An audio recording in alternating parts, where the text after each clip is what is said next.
Implantée dans le Pas-de-Calais depuis 1922, l'imprimerie Léonce Després est spécialisée dans l'impression de magazines, catalogues et prospectus. Aujourd'hui dirigée par Léonce Antoine Després, l'arrière-petit-fils de son fondateur, elle s'apprête à fêter son centenaire.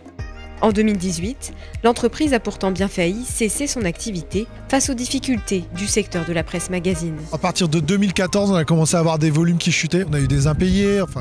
2015 a été notamment très compliqué là-dessus, parce que beaucoup d'éditeurs de presse ont cherché leur business model puisqu'ils étaient entre le digital et le papier. Le papier a beaucoup financé le digital. En 2017, on s'est dit qu'il fallait vraiment qu'on change de modèle. On s'est rendu compte qu'il fallait qu'on divise la taille de l'entreprise par deux.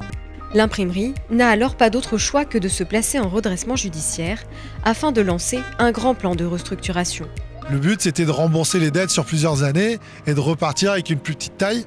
Malheureusement, en mars 2020, il y a eu le Covid. Et là, on a eu moins 70% de chiffre d'affaires d'un seul coup. On s'est rendu compte qu'on n'arriverait jamais à rembourser la dette. Et donc, on a fait le choix à ce moment-là. Et le Covid, il y a eu une loi Covid qui est tombée qui permettait aux membres de la famille ou aux anciens dirigeants de reprendre leur propre entreprise. Léonce Antoine Després, qui avait intégré l'entreprise en tant que commercial en 2006, décide alors de reprendre l'activité avec une structure plus petite et adaptée au marché. Je me suis dit, c'est mon moment, je vais y aller, je vais créer une structure, je vais lever des fonds. Et je vais relancer l'entreprise. J'ai monté mon projet, j'ai été voir la chambre de commerce avec Djibril Dio qui m'a aidé à construire le projet. J'avais mon père en backup qui m'aidait avec le business plan puisqu'il connaissait bien tous les coûts.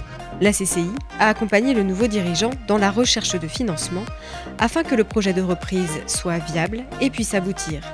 L'objectif, c'était d'obtenir les fonds. Donc on les a obtenus parce qu'on croyait en ce projet-là. On croyait aussi aux capacités, aux compétences du nouveau dirigeant. Et donc ce qui nous rend fiers aujourd'hui, c'est d'avoir permis en fait le maintien de 60 emplois. En plus d'avoir maintenu son activité, l'entreprise a réussi à redresser la barre. Elle enregistre un chiffre d'affaires de près de 16 millions d'euros en 2021 et envisage de relever de nouveaux défis, notamment en termes de développement durable.